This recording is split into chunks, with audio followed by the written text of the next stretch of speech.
Welcome to the B Sound Podcast. Today we welcome Bradley Laborman. I know Brad from many things, his work on the Tonight With Bradman show, his run for vice president, his success with I Dump For You, and most recently his podcast and his project, Bradman The Movie, on the way. So welcome to the podcast, Brad. Hello. And let's start off by telling everyone who you are and what it is you do. And I always like to say, hi, I'm Bradley Laborman. You might know me from the internet. That's a good guess that's where people know me from. I'll get sometimes somebody will be like, you look really familiar. Where do I know you from? And I'm like, probably the internet, probably something I did on the internet. I feel like you were kind of a pioneer on the internet. Like you were really doing stuff early. I literally messaged somebody the other day and I said, because VidCon is coming up next week. That's the big YouTube. Well, that was more like a TikTok and whatever gathering. Mm-hmm. I messaged somebody the other day and I said, you know what would be a fun panel? I was trying to find an excuse to get a ticket. Was if you brought in all the people that used to live stream, like the first people that did live streaming, because that was me and iJustine and Rhett and Link. If you think these people that these people that are all doing stuff now, they all started out as live streamers for a while, and then they moved on and did YouTube and stuff like that. And I said, you should do a pioneer show, because there were times when I'd go around VidCon when TikTok was first starting and somebody would be like, you kids should appreciate this man because he had to carry around a laptop and extra batteries and a MiFi so he could live stream. He didn't get the pleasure of doing it on his phone. This is what this guy had to do for you. And I was like, yes, that was me. I did that. I used to carry around a backpack with my computer in it. I carried around one of those UPS battery things. Yeah. And I carried around a MiFi. And I had the camera. Usually the camera would stick out of my bag and it would go somewhere. And I did rig my computer so that it would stay logged in even if I closed the screen. Mm-hmm. I remember one thing I did was the Oktoberfest in Iowa City, where they have the tents up, and it was over where Old Chicago, I don't know if Old Chicago even exists anymore, but it was Old Chicago had a beer fest. It was right next to Jiffy Lube. And that's one of the first times I remember going out with my backpack and live streaming stuff as it was happening. And people were like, oh my God, we're live on doing this, and people were seeing it. It wasn't the best quality, but it was still good times. Yeah. Yeah. Now everybody does it on their phone, and it's not even a big deal. And I'm like, and then that's why when Periscope came out, I hadn't been live streaming for a while. I go, oh, I know how to do this. I pulled it out and I started live streaming, and I shot up really quickly on Periscope, and everybody's like, how'd you do that? And I said, because it was what I was already doing. Right. I don't have to look around a computer to do it now. So I remember ripping a couple of your shows that you did with Tonight With Bradman, because you were streaming those on the internet at the time, and I still have those rips. Yep. The quality isn't the best, but I'm curious, do you have those archived at all? Here's the deal. I knew that someday if I ever ran for office or did something, somebody would pull this stuff I did on the show out, because there was some controversial stuff that when I go back and look at it now, it wouldn't float today. But I remember I went in and I just grabbed the box of all the episodes, and I said, I'm going to record these, and then I just took them. The library reached out to me on the 10-year anniversary of the Iowa City tornado, mm-hmm. and they apparently have the tornado episode archived at the library. Oh, that's cool. Yeah, because you were the guy, you went out and did tornado footage, right? Yeah, we were out there. And I think I always tell people the Iowa City tornado put me on the map. I'm where I'm at now because of the Iowa City tornado, and because it blocked everybody from Cedar Rapids coming down to Iowa City. And so we were the only people with coverage. Mm. And so the next day, CNN and Fox News and all these people were calling me at work on my phone and be like, you need to come over to the studio. We need to get permission to use your footage. And I'm like, okay. I put a big tag, Tonight With Bradman, on the bottom of it. So they still found a way to cover it up. But it was very interesting. I got I remember they wrote a newspaper article about the whole thing, and just very interesting time. And and you know the show. For those who don't know, Tonight with Bradman was this very much like Howard Stern, The Man Show type stuff, and we were doing girls wrestling for March Madness. March Hottie Madness is what we called it, and we had put girls up against each other, and like whoever was the hotter girl won, and that was the thing. Then this stuff happened, and everybody's watching, and everybody's like, "Oh, he's such a great guy for broadcasting live." And then the next week, I got on. I said, "We're not a really good show, and you just need to be aware that like we're not good people here." And for the longest time, I said we could take a crap in the middle of Burlington, and nobody would do anything about it because there was this time where it's like I had to like push really hard because I wanted that shock value of the show. Like, oh, I'll run for city council. That's a fun thing to do. Or I'll say this, or I'll call this woman a bad parent on the air. And or I'll go against Gary Sanders wherever he's at now. Or I'll fight the 21 ordinance. That was the other thing. But I always did this stuff in Iowa City to push the limit. And then after the tornado, and everybody saw me as like this like informative, great guy, it was really hard to keep going that way. So I kind of changed after that. So did you change yourself to acclimate to that, or? I kind of changed myself to, because we weren't live streaming then, but we were putting this stuff on iTunes. Mm-hmm. Shortly after that, I got approached by the people that created iJustine.tv. It was first live streaming platform. It's now called Twitch. Oh, interesting. Justin TV started as Justin TV. People started playing video games on it, and then it became Twitch.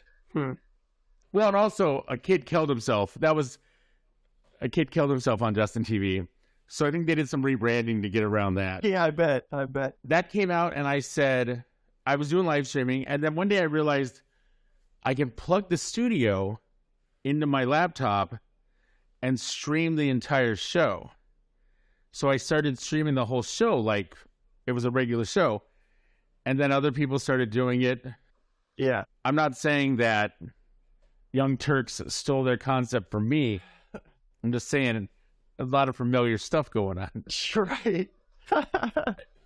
So I've been on the show back then a few times. Yeah. And you always had cool guests too.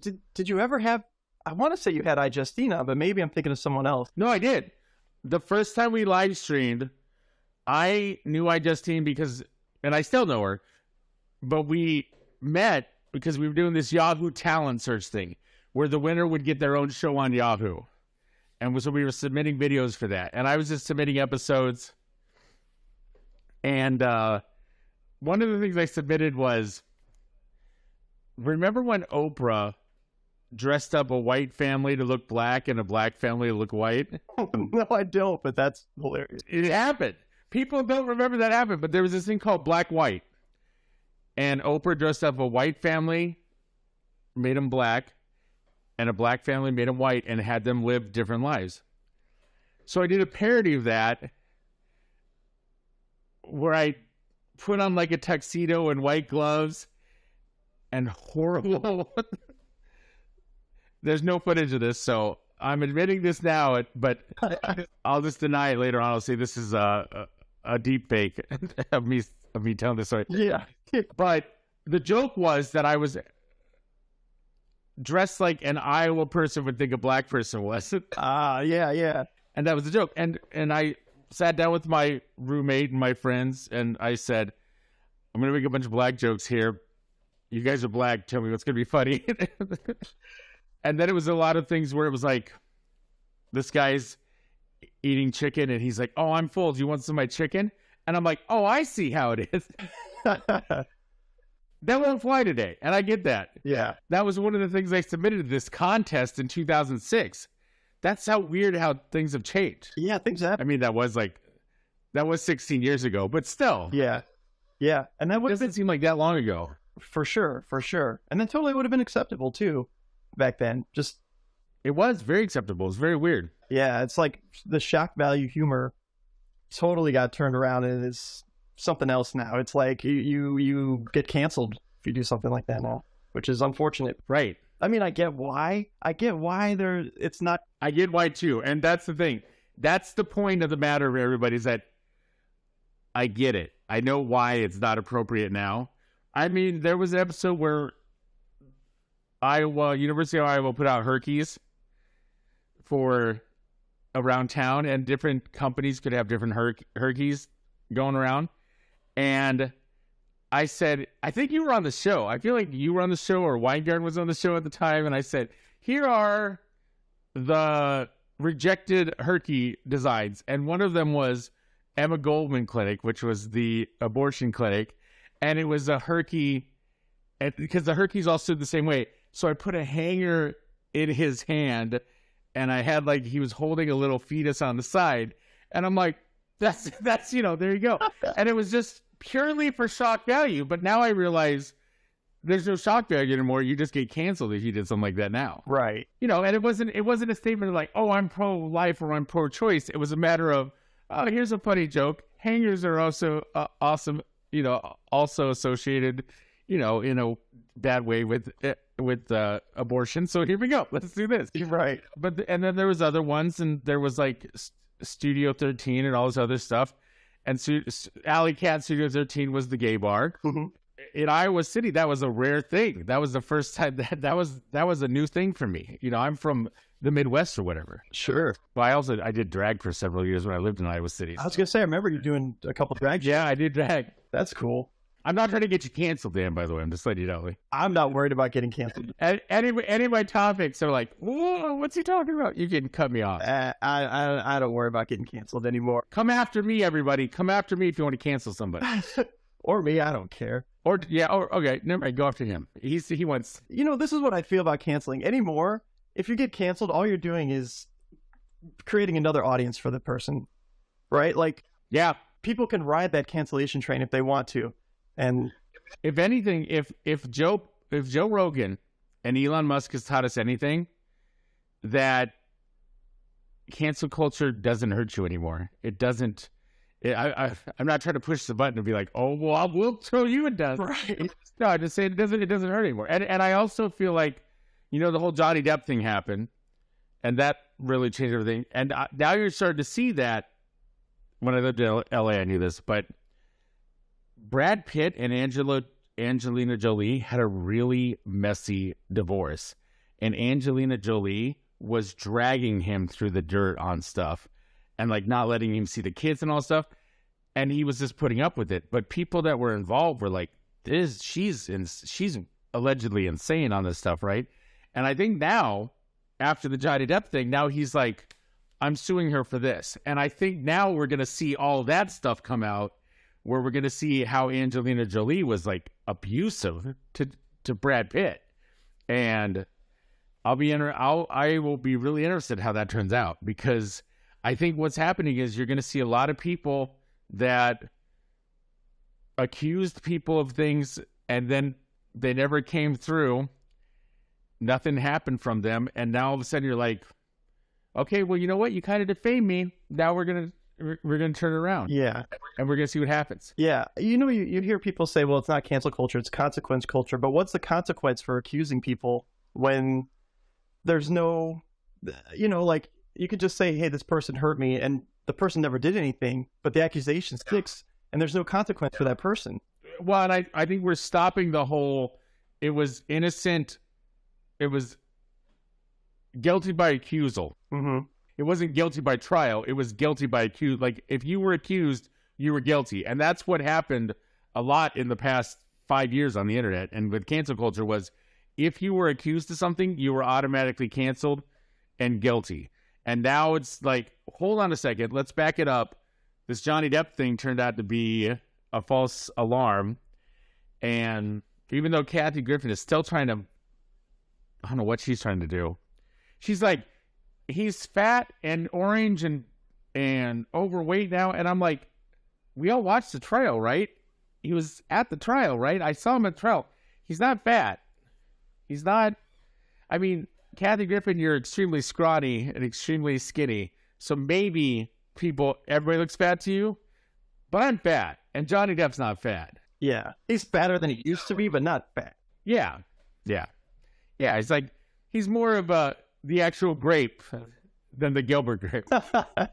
So one of the things that we talk about on this show is like, I kind of am interested in people's journeys, like how they started out and how they got to where they're at. So like, what's the first thing that inspired you to start out doing, I guess, performance art?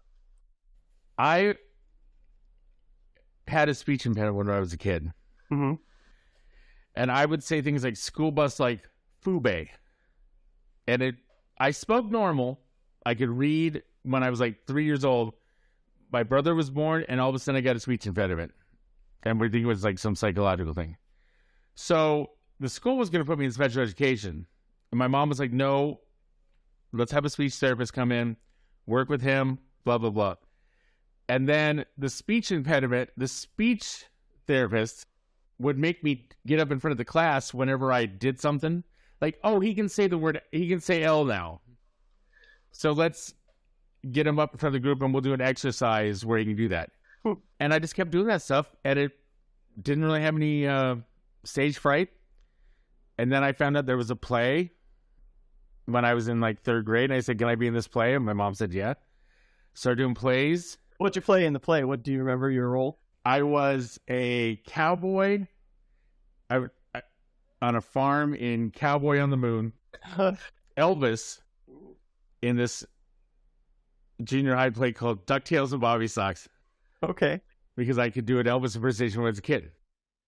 Last year of junior high, I played the villain in this like melodrama type thing called Lumberjacks and Wedding Bells. And I was this guy who was like trying to get the Washington Territory under my control, and these lumberjacks were having mail-in brides come in. It was like a junior high play, right? But it was about lumberjacks and mail order brides. Okay. I worked with like this mountain family that wanted to get rid of them lumberjacks too. And so we worked together, and I'm sort of like the boss hog. I played it sort of like boss hog. Like I was the very refined person. Mountain people were like the crazy people. I used to say Warsh. And I would say Washington Territory, because, you know, you're from Iowa, you say Warsh. And my teacher said, it is Washington. And that was when I first learned of the Iowa accent in theater, where you say like creek, and Washington, washing machine. Like you add these weird letters into stuff that aren't there. So I learned about that, and then I stopped talking that way. One was I stopped saying the. I say the a lot. A big one in Iowa was ope. I still say ope. And I also have been back in the Midwest long enough that I somehow got myself out of saying pop. So I say soda all the time, and everybody looks at me weird. But there are times in Chicago where I go, oh, pop machine. or something like that. But I did theater all through high school. I didn't have a lot of lead roles. Thought I was mediocre. Didn't apply for a scholarship. Went to college. Got a small lead as a freshman. And I was like, wow. Director of the theater was like, are you here on scholarship? And I'm like, no. And then he gave me scholarships for the rest of my time. Nice. And then that's when I learned early on that when you come from a small town, you're not based on talent. You're based on your last name. This person's last name is the same as the band instructor. Oh. Or this person's last name is the football coach's last name. Nepotism. Yeah, nepotism. Okay. My senior year, I had done stuff to like get out of like real work. So one of the things I did was I had been drawing a Bradman comic, and I said, I'm going to write a movie about this comic book, superhero movie. So I wrote that for a class, and then my senior year, beginning of my senior year, my professor came up to me and said, somebody donated this thing called Avid. It lets you record and edit video digitally. This is like 1998, right? And I go, cool. And he goes, if you do that thing where you teach yourself how to do it and then show me how to do it, you can do whatever you want on it. And I was like, can I make a movie on it? And he's like, yeah, go ahead. So I made this Bradman The Movie. I used a bunch of copywritten music and all stuff, but it was a very good movie. People watch it now. I have it hidden, but they're like, that's a really good movie for 1998 special effects. Yeah. That's pretty cool. I was working at a professional theater doing shows, and I was like, I need to get a real job. And Public Access in Iowa City was looking for somebody who knew how to do digital video. It's like, I know how to do that. Worked there for a while. Started doing this thing where I go to the local radio station and I would promote the Public Access station. And then the owner of the radio station was like, would you come work on the radio? Because I like your voice. Started doing a show on the radio, and I was like, this is fun, but nobody can see me. Went to Public Access, and I said, do you have any openings that I could do a show on? And they said, we have a Tuesday slot, but it's reserved for local bands. And I said, what if I did like a Conan O'Brien type show and I had local bands come on? And they were like, okay, that works. So then I called it Tuesdays with Bradman. And then we were like, that's fine, but somebody else wanted the Tuesday slot. We didn't want to be on after Guitar Tom. Yeah. Because he was a prick. We wanted to move to Thursdays because all the bars had specials on Thursday nights. And the bars were like, if you do the show and then tell people to go out to the bar and hang out with you, we'll hook you up with drinks. You know? So I'm like, yeah, let's do that. So we decided to go to Thursdays, and we just called the show Tonight with Bradman, because then we were starting to run reruns, and it was just easier to say Tonight with Bradman. Right. My college was like, send us the episodes and we'll like syndicate your show. So we were like sending them episodes of the show, and then they were running them on Saturday night on campus cable or whatever. And that was fun too. I was like, oh, we're syndicated. But it was just this really fun show. You were on numerous times. We did a lot of stuff too. Like, wouldn't we like riff sometimes? Like, I feel like there was like one or two times where you guys just played and I sang. There was a time you sang, yeah, where we just jammed and you came out and you sang a bunch of stuff. I don't even remember what it was. That's gone. That's lost. I didn't record that or have. I got it somewhere. I've got band stuff. Like, I've got you somewhere in a box. It's just your stuff. Oh man, I will be happy to find one of those performances and put it out. There's one where you're singing about a truck driver or something like that. Yeah, that one I have recorded. That's the one I recorded. The one I really want to see, if you have it ever, is I was in a band called Sunformer before. I got Sunformer. I know that because it says Sunformer on the box. Oh man, that would be great to see again. The guitar player in that recently passed last year, and I'd love to see it again. Okay, I will look around for you. I swear it's somewhere floating around. I don't know if I have a way to record it, so I might just send you the whole tape and be like, this is yours. Oh, awesome. It's on mini DV, and that's the problem. It's like, you figure out how to get it off of mini DV, it's yours. I might be able to. I'll put it on an envelope for you. Be like, here you go. Thanks, man. Thanks. Because they just traveled around with me.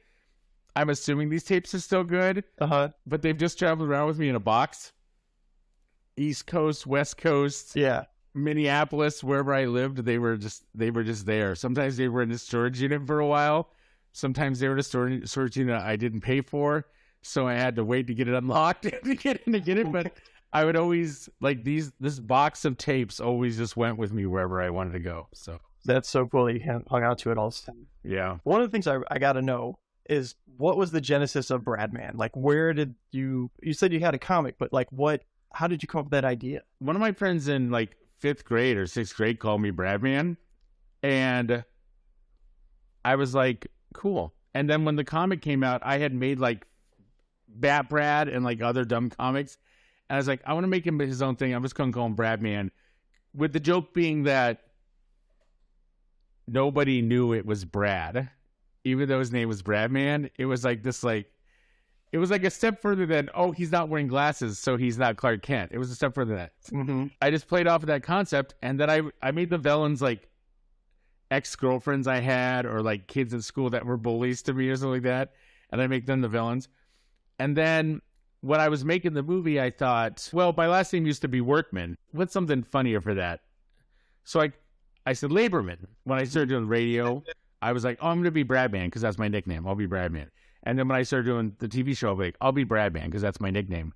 And then I was kind of not involved with my biological father's family, and they would call me at the radio station when they knew I had money, and they'd be like, "Can we borrow money?" So I said, you know what? From now on, if they call, I'm going to say my last name is Laborman. I'm going to say I'm Bradley Laborman, and that's going to be my thing. And then so when somebody calls and says, "Is Bradley Workman there?" They can be like, "No, Bradley Workman's not there," and they would be lying. And so I started being Bradley Laborman, and I did it for the show. And it was also because at that time I was married, and I was like, people can't look me up in the phone book if I'm Laborman, whatever. So I started being Laborman, and then I went on, when I started doing real television, these production companies would try to pay me. They thought my last name was Laborman. My last name was Workman with a hyphenated something or other because I was a weird married guy, divorced, but still kept the hyphenated name. And so one day in New York City, I just said, I wonder how much it is to change my name. I wonder how hard it is to change my name. It's not that hard. It's a very easy, cheap process to change your name. I go in, I write down a bunch of stuff. The judge says you have to do this, this, and this. I go out. I come back a week later. Everything's done. He signs the thing, changes my name. I walk over to the Social Security office, get a new Social Security card. It was a very easy process. Huh. Not now, because if you want to get a real ID, you have to have all the paperwork. Oh. From your birth certificate to whatever your name is now, you have to show every step along the way. Yeah. Of how you got to that name. So that was like early 2000s or something then. That was 2012. Oh, okay. I changed my name in 2011, 2012. Okay. Yeah, because I've always known you as Laborman. Right, because I just said I was Laborman. Right. And nobody questioned it. Yeah. To the point where I remember I got a bank account when I moved to New York City, and they're like, what's your last? And the check said Laborman, so they just gave me a bank account under Laborman. I'd always have problems because my ID would say Workman on it, and they'd be like, right, is this for you? And so I had to make like a business, account sort of thing so I could do it. And it was just, it's so tricky how this stuff works. You said you were on TV, like national TV. I did I Done For You. You know about it? You remember I Done For You? Yeah, I did want to talk about that too. I was living back in Mount Pleasant, Iowa. I wasn't doing the show anymore. I was doing a lot more social media. I was the top Twitter user in Iowa above Chuck Grassley. It was me and then Chuck Grassley for Twitter user. And I decided I want to have a Midwestern event. And I called it Iowa Tasmic, which was the Iowa Tech and Social Media Interactive Conference. So I got on social media. I was verified by some fluke because I was doing live streaming, and I was getting enough people were impersonating me that in the early days of Twitter, they said, we're testing out this thing called verification, and we want to give you a verified badge. And I go, thanks, that sounds great. And they gave me one. So I was one of the first people that, to the point where like Snoop Dogg messaged me and Alyssa Milano. There's a lot of people that were coming in that were like, how did you get a verified badge? I want to get it. And then I would send them to the girl. At the time, it was this girl called @Caroline. Yeah. And she was the one that ran the verification. You would just go @Caroline, verify me. And if she was having a good day, she'd verify you. Now it's like this huge, like you have to give a firstborn child and all this stuff. Back then it was like, @Caroline, will you verify me? Yes. And then you wake up the next morning, you're verified. It's so weird how it was back then. And then, but I got on and I found people from like the East Coast and the West Coast. And I said, and some YouTubers that I knew. Swift Karate Chop was one of them, like the really old school YouTubers, stuff like that. And I said, would you guys like to come to Mount Pleasant, Iowa? And I will host this conference. I got sponsors to pay for stuff. I got sponsors to pay for the airlines and the hotel rooms. And I had them fed all the time. Nobody showed up. and it just turned into us hanging out and getting drunk every night because I had bar tabs that I had set up for sponsors. So we just got drunk every night, and it was awesome. While we were doing it, I said I had been doing my Bradman YouTube channel, and I told him, I said, I want to do another channel. I want to do something. When I used to do the TV show and I used to do the radio station, I used to break up with people. It's not my original idea. Other people have done it. Mm-hmm. I want to do it on YouTube. I want to just put a graphic up, and it's just recordings of me breaking up with people. And they're like, that's not going to go very well. Everyone's visual. And I said, we'll see. So Louis, who was at the conference, was one of the top people over at Dig.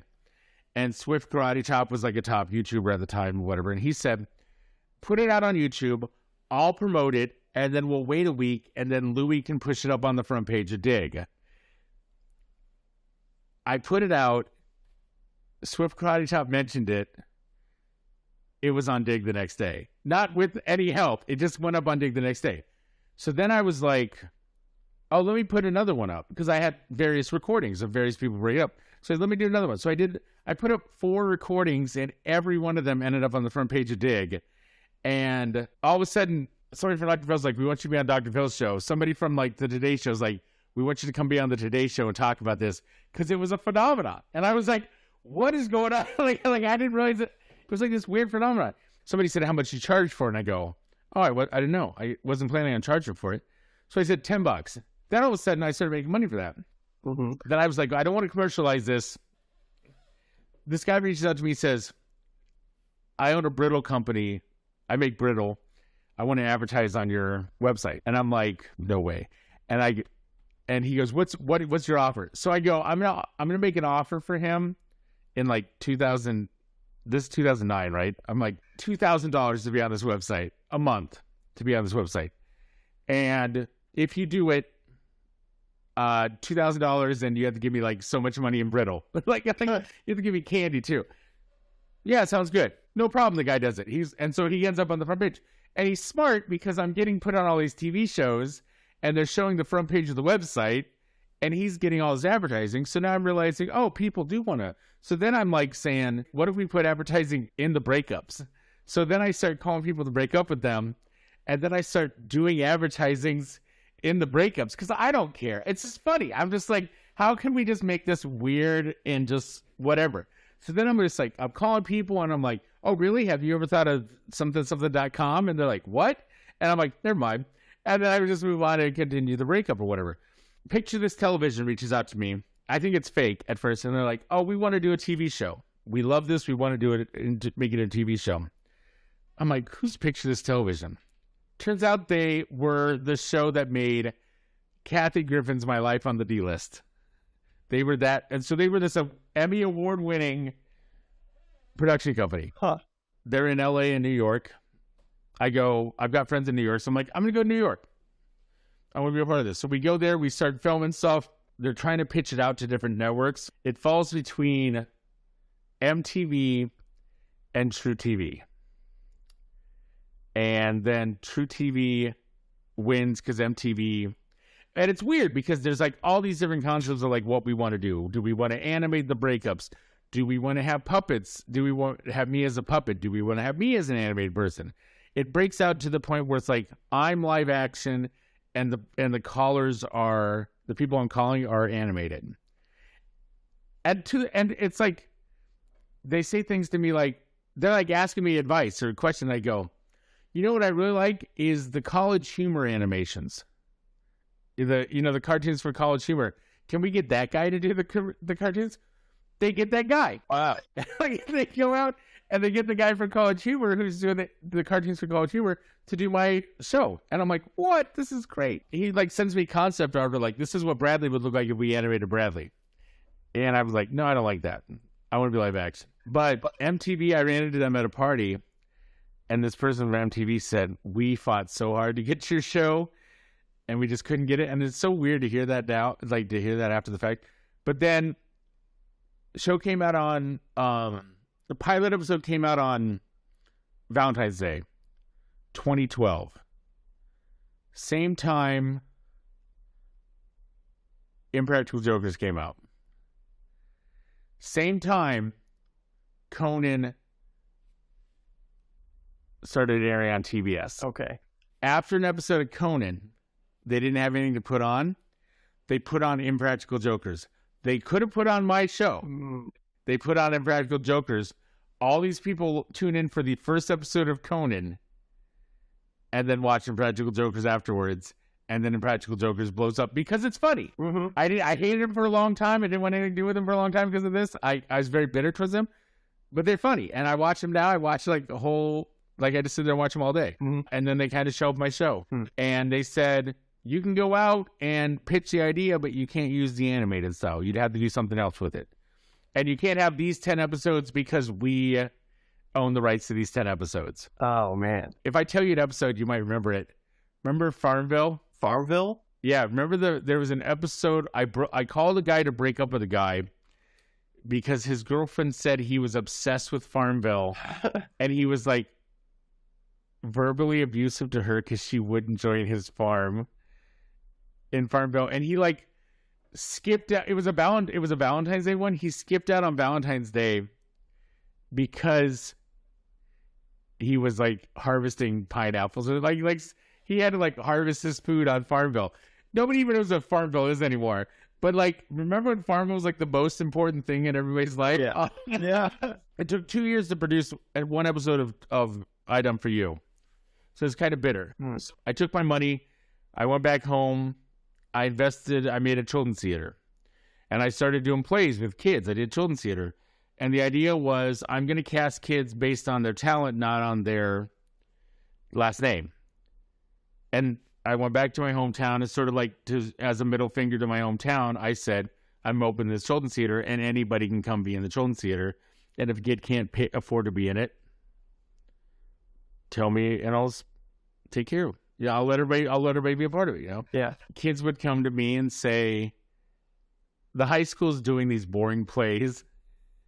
Can we do something more fun? So I'm doing all these different plays with people. And then the kids are like, we want to do something really on edge. So we decide we're going to do Larry Project.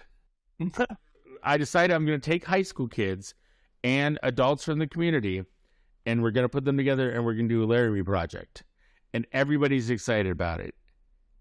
And then the parents find out, and all of a sudden, 4 of the high school kids that wanted it to begin with can't be in it anymore. And so we still put it on, but everybody in this small town refuses to advertise it.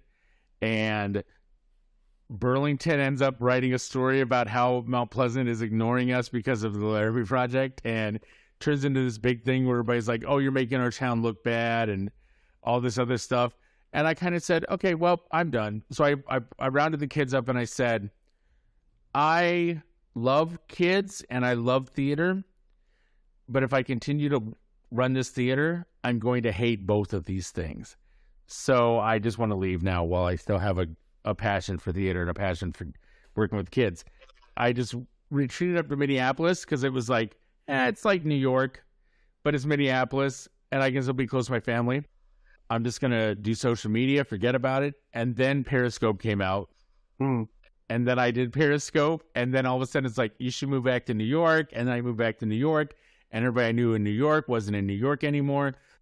Around that time, somebody from ABC Family reached out to me and said, do you have any other show ideas? Because I Done For You was a funny idea. What other things do you have?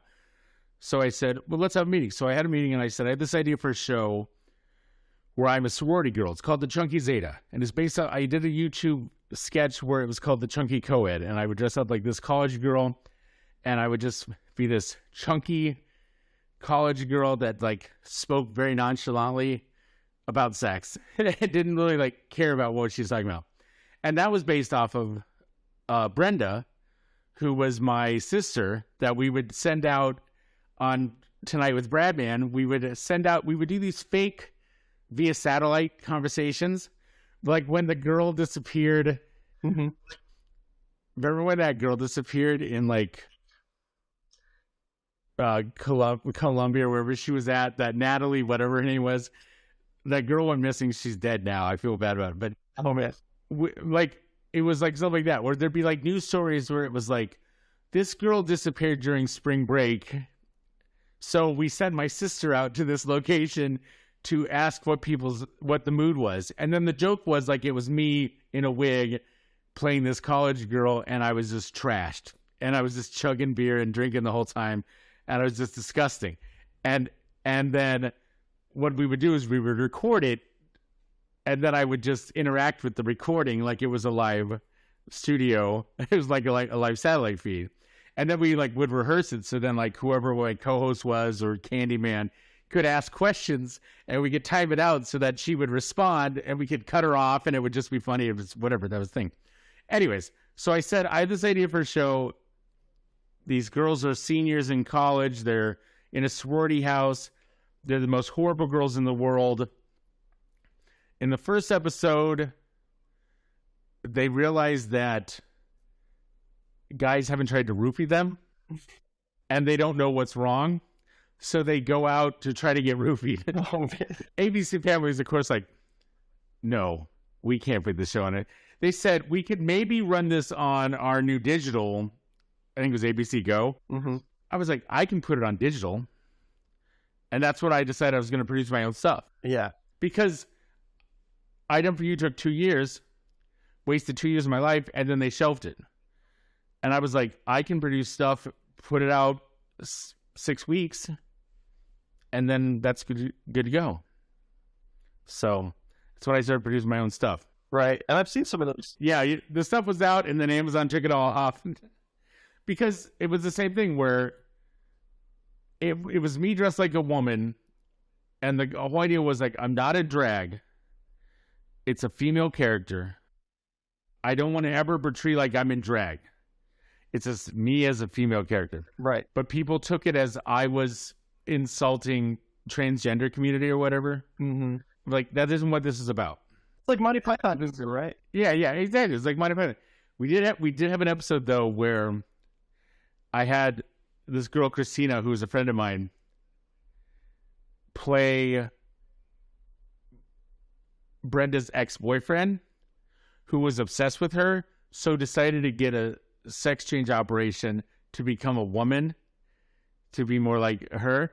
So, and it was Christina, and Christina was like shorter than me, and the joke was my boyfriend was taller than me, and then after she had the surgery, they were shorter because they took like a couple feet off of her, and the joke was that Christina was a transgendered woman, but she was just a woman.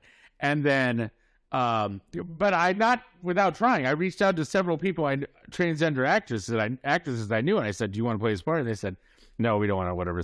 So we had to rewrite the episode several times, and then I think it was pretty good, but it was more of like the end concept of the thing was, it didn't matter that she was a woman. She was still had a bunch of toxic masculinity, and she wouldn't commit all the way, because at one point she pulls up her dress and she's like anyways, it's very, I can see why that episode got pulled up. I can see that now. I've learned a lot about this. So, and I have some other stuff that I'm working on, but I left LA for a lot. Like in 2019, I left Los Angeles because I was dealing with this guy who wasn't paying me for a project that I was doing for him. I was broke at the time because stuff was getting taken off of Amazon and things like that. And I just, my tire got booted in LA. And I was like, what am I going to do? Because I was like driving Uber. It's like a spare time job. I couldn't drive Uber.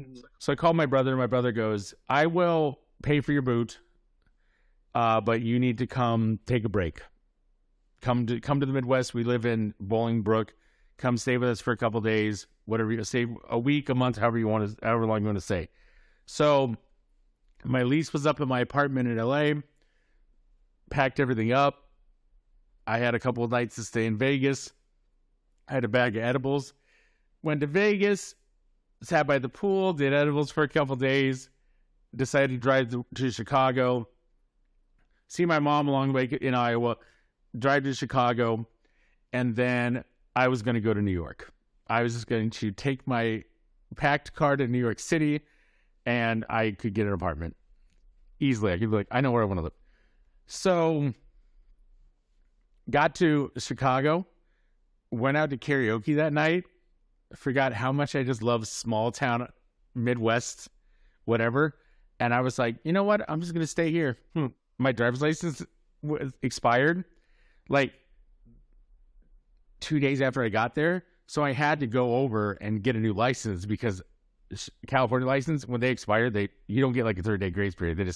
They're done. Oh, wow. So I was like, I need a license. So I went over to Chicago and I said, I'll just, my brother said I was renting from him or whatever. And I got a driver's license in Chicago. And, I was like, well, I'm already here. I'm in Illinois. I've got an Illinois driver's license. I might as well just stay here because why go to New York and get another one? So, and then I just found a job, working in a real estate association, and they needed somebody to make videos for them. So I just started making videos, and then I would do podcasting on the side. And then, the people I work with at the association, they were like, did you ever miss making movies?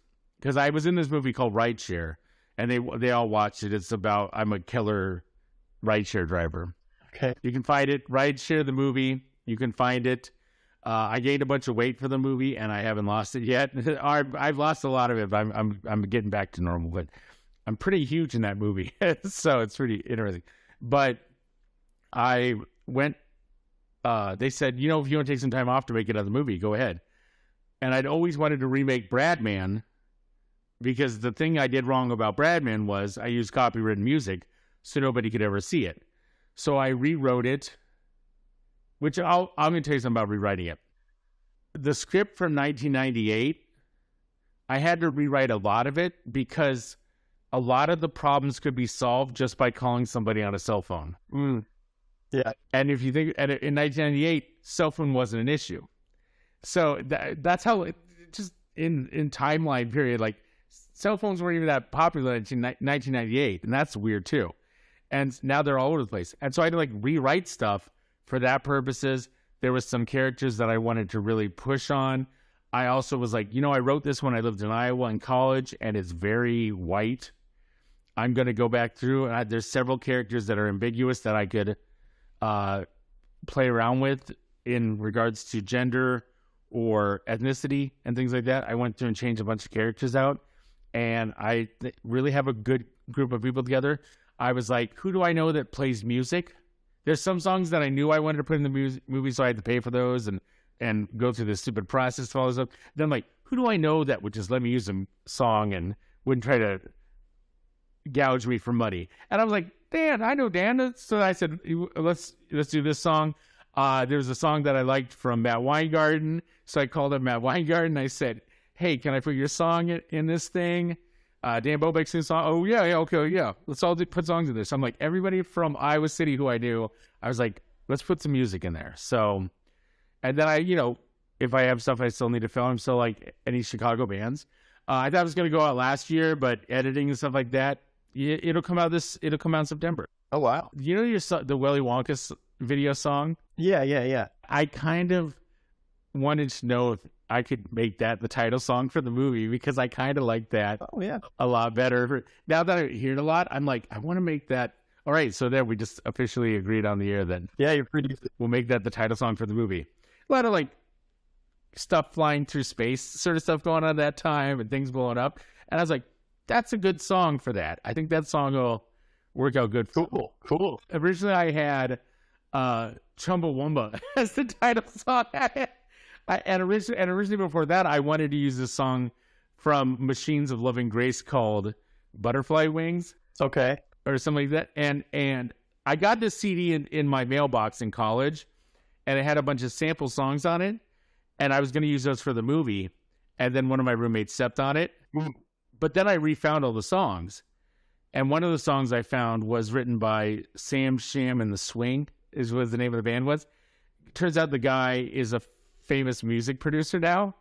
Became friends with him on Facebook, and I was like, there's a song you wrote that I have a sample of that I found now because it's 2022 and I can look up stuff on the internet. Can I use your song? And we tried to. He was like, we're trying to get the rights for it still, but Yeah. he's like, if you can get everybody to agree to it, you can use it for free, because my son makes fun of me about that song all the time, and if I can put it in a movie, I go, it could have new life, especially now, because look at like Kate Bush. Sure. Have you watched Stranger Things this season? I've not yet. So they use a Kate Bush song in it, and now Kate Bush is in the top 10. The song that the Running Up This Hell or whatever it is, when it was out originally, she was like top 30. Sure. And now Stranger Things uses the song, and now she's like charting in the top 10 in the United States. Yeah, that happens a lot. And she's all over TikTok. It's like everybody's like, I'm going up that hill. Like that song's on every TikTok right now. So TikTok's great like that. They bring songs up out of the ether all the time. American Idol does that stuff too all the time, where like somebody will sing a song like an American Idol or America's Got Talent, and then all of a sudden everybody's like, oh, I haven't heard that song in a very long time. But Stranger Things is all about like those shows, and then people put them on TikTok, like Bruno from like Encanto, the We Don't Talk About Bruno song from Encanto. That was one where when they put out the songs for the awards, the movie hadn't come out yet, so they picked this other crappy song and said this is a song. And then all of a sudden, We Don't Talk About Bruno got on TikTok, and then everybody was like the radio station that I listened to started playing it as like a regular and they just played the Kate Bush song today and said it's top 10, so we can play it now. So Yeah. It's just weird how that all works. So I'd like to rewind just a little bit. 'Cause speaking of songs that we've done together, that I've done with you, you had me do a song way back in the day for you were running for vice president. this guy that I knew that did a lot of social media, we were trying to find some sort of angle to get some like social media hits. And the election was going on. I think it was the Obama. It was one of the Obama elections or whatever.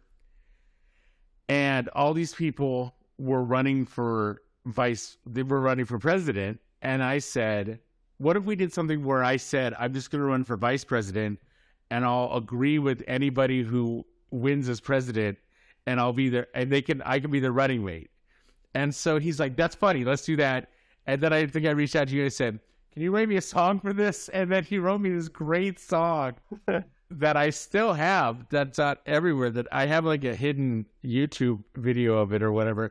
And I constantly think to myself, I need to run for, like, I either need to run for vice president again, or I think I have, like, I made a Laborman URL. I got really excited about being in politics, and I still kind of am excited about being in politics. And I really feel like I could do it here in Chicago even, or in Illinois or whatever. And so I made a Vote Laborman website that just isn't doing anything. But I keep thinking to myself, if at some point I run for office, there we go. Yeah. I'm going to do this Vote Laborman thing. But then I go, if I do this, I'm going to we're going to have a different theme song. But I love that. I just love that theme song. That's cool. That's cool of you. I love it so much. I love that. It's funny. Like, I think of songs that I love the most, and that song is one of the ones that I remember all the time. And I had Candyman. I would say like, hey, will you write me a theme song for this show I'm working on, whatever? And then he would like send me back some instrumental. I said, I want something that sounds like Always Sunny in Philadelphia, but not Always Sunny in Philadelphia. And then he wrote me the theme song, and I'm like, this is great. And then that show didn't work out, and I go, can I use that theme song for a different show? And I'll still give you credit for it. And just stuff like that. I like there's just different individuals that I'm just like, you guys are really talented. And that's why, like, if I can somehow get popular with one of my projects, and then your song gets popular because of my project, then I feel like I've accomplished something. Yeah, that'd be cool. That'd be cool. Because I'm a big fan of the whole bringing everybody along for the ride. Sure. You know, you were always very supportive of me because you came on the show, and you never said like, give me money for being on the show or whatever. Yeah. And everybody knew it was coverage. And I know that Bradman for a while was listed as in the venues stuff on like some of the different band sites or whatever. And I was always like, you know what? All these people that help me out, I want to help them out later on if I can. Everybody that worked on the show for free at the time, I was always like, when I got the show in New York City, when I was doing the I Done For You, I called Little Nicky. I called the people that were on the show, and I said, do you want to come to New York? I can put you on the show and you can get paid to be on the show because you worked for free when we were in Iowa City. Sure. And they had all moved on and had lives. So yeah, that happens. Not everyone can be an artist forever like us. yeah, like us. Exactly. Nobody can just stick it out forever. Like I remember I remember I was telling somebody also about how I used to just be like quite like the show produced a lot of groupies. I was telling somebody, I was trying to explain something the other day, go, in Iowa City, there's not a lot to do. And so like if you're on a public access show, and I would have these groupies. And I was watching old videos where like girls are like kissing on me and hugging on me and something. I'm like, I used to have a lot of groupies when I did my show. But it would also be like, oh, I love you so much. Like it'd be like, we'd be fooling around. She'd be like, I love you so much. I'm like, what's my name? And she'd be like, Bradman. Like, she didn't know to call me Bradley. She called me Bradman or whatever. I was like, oh, okay, yeah, whatever. But about that, I just remember, oh no, I forgot. I was going to tell you something, a funny story. Now I just totally blanked out what I was going to talk about on that, but it was just like all these like, couples and, girls that I met along the way, and I'll figure it out. Okay. I had a story. I'm old. It's going to happen. It's all good. I'm old now. I can't remember stories like I used to. I just remember I used to get a lot of punani, and now I don't. I'm kidding. I'm fine. But okay, that's good to know. yeah. Oh no. So I do have a story about this. So I met a girl when I was doing the show, and we talked to each other all the time. We made friends. And now recently with the pandemic and just talking to people and interacting with people, we've kind of like rekindled. And it's this thing where it was this scenario where it's like, you know what? We've both known each other for like almost 20 years because of the show and just like interacting and talking like that. We've all had separate lives and we've all seen each other like all over the place doing stuff. And then it's kind of this thing where we just came back to like, let's hang out. Let's see where this takes us. So that's this weird thing that came from. So if I have one good thing that came out of Bradman, other than meeting you, it was, one of the girls that wrestled on my show once is now like I might end up being somebody in my life forever. So that's cool. Well, she's already been in my life forever, but now you know what I'm saying. Yeah, a little closer maybe. Yeah. That's cool. One other thing I want to touch on. You have a podcast. I do. This was a couple years ago, so I don't think this is the same podcast you had, but I remember you were interviewing Justin Roiland from Rick and Morty. Yes. How did that happen? I'm just curious. The Rick and Morty came out, and I had social media presence, and I still do. And I would just be like, that was just me doing Ustream. I think I was doing live Ustream at the time or whatever. Mm-hmm. Not just Justin Roiland. Like I interviewed Greg Grunberg from Heroes, MC Hammer. I had a long relationship as a friend with John Popper from Blues Traveler. And then we got into an argument and now he doesn't talk to me anymore. But Shannon Tweed sent me I said I wanted to move over and start doing HD video. Shannon Tweed sent me a camera. Like my first HD camera was from Shannon Tweed. So she's like, I went to Best Buy and asked them what I should get for you. And then I packaged it up and mailed it to you. I was like, wow, thank you. What a weird thing. But yeah, Justin Roiland, I said, this was several years later of me doing the show, but I just got on social media and I said, you want to do this show? I'm a big fan because I was a big fan of, oh no, I can't remember it because Rick and Morty ate up my mind. But remember Patton Oswalt or somebody had a show, Jack Black maybe it was. They had a show where they were going to do, it was like TV, and then every week you could vote a show off, and then if you voted for the show, they got another episode. And there was this show that was called Mr. Pickles. I think it was called Mr. Pickles.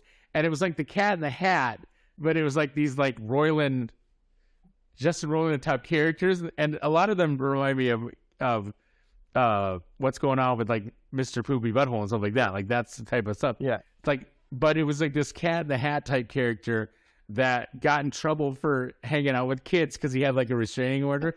And so I kept voting for the show because it was really funny.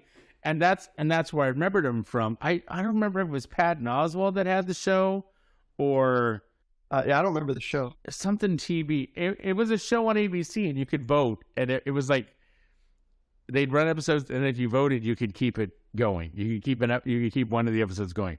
So I knew him from that, and so I used that as the angle. And then since I did that poll, he was like, "Oh yeah, let's do the show." And I still see him pop up on Skype once in a while too. Yeah. You know, and I think it's weird. But also, I just recently realized the guy that invented Dogecoin, who just came out and said, "I don't support it anymore." Mm-hmm.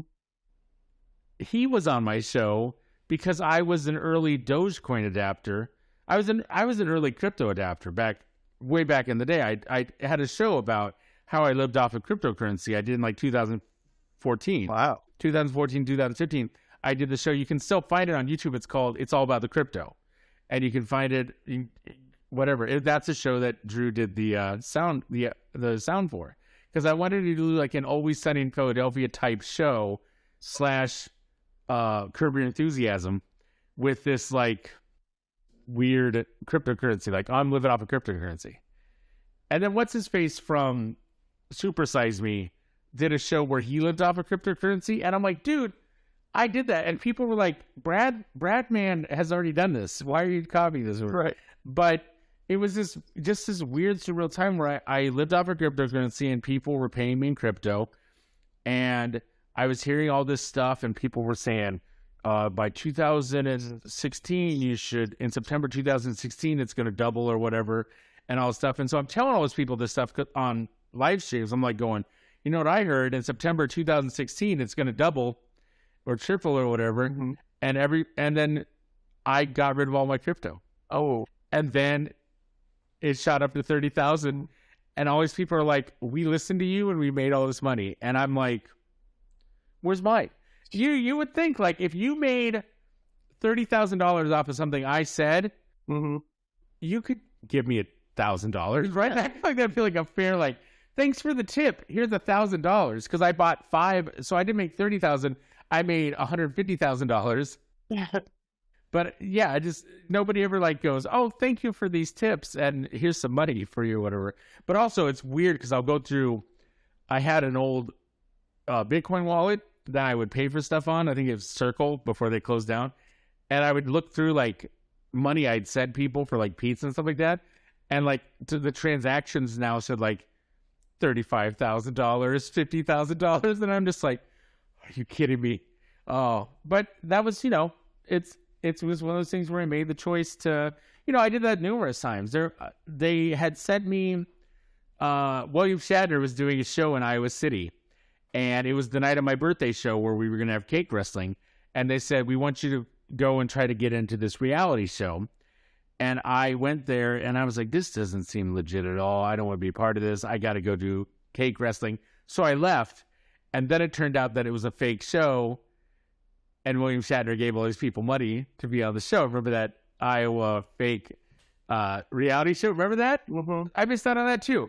I did that. I've done that numerous times in my life where I missed out on something because I just was like, nope, I'm cutting this short or I'm not being a part of this or whatever. Yeah. Yeah. You live and you learn. Very true. Very true. Yeah, very true. But we're still thriving, so it's good. Well, yeah. Yeah. But my current podcast is just this sucky podcast, and actually right now it's on hiatus, and I'm not sure if it's coming back now or not. I'm still up in the air on it. So Okay. We're seeing I haven't decided yet. Yeah, I'm seeing what I've got. A project I'm working on, top secret. We're shooting a pilot. I can't even mention it because I can mention it because I'm mentioning it. Yeah. But people are like, don't share the concept because somebody will steal it. And I go, oh, I didn't think it was that good. And they go, no, that's incredible. Shoot us a pilot. And I go, okay. So I called some people in Chicago and I said, you want to be in a pilot? Nobody's going to be paid. Yeah. We're just shooting it. And then if it gets picked up, then everybody gets to be in it. So that's the nice thing about it is they said, whoever you cast to be in it, if it gets picked up, then they can stay in it because of the way that the show works. So Could be a good opportunity. yeah, I think that'll be a good opportunity if it pans out. The last question I like to ask everybody is there anything that you wish I would have asked you about, but I did not? No, I think you hit everything on the head. I think you hit everything on the head. Where can people find you on the internet? Bradman TV. Just if you go on social media, you type in Bradman TV, you're gonna find me. Easiest way to just go to bradman.tv, go to my website, and everything's right there. If you want to buy a house, go to my real estate page, which is bradleylaborman.com, and I have a whole different persona, which is Bradley Laborman, and that's my real estate stuff. Because when I was shooting Bradman the movie, I had several people that were involved with real estate, and so I thought to myself, oh, if I went back to real estate, I'd have more time to actually do podcasts and shoot movies and stuff like that, and I'd have a lot more flexibility. So I took classes and became a realtor, and it was amazing because I didn't realize how many friends I have that are actors were realtors, and so I have this nice thing where I'm like, oh, I have connections in like New York and LA and Florida, and so if you don't want to buy a house here, I'll send you someplace else. But I've got these people all over the place I can send you to, so it's a nice little added thing. So Very cool. I'm very happy with that. But thanks a lot. Thank you for having me, Dan. Thank you.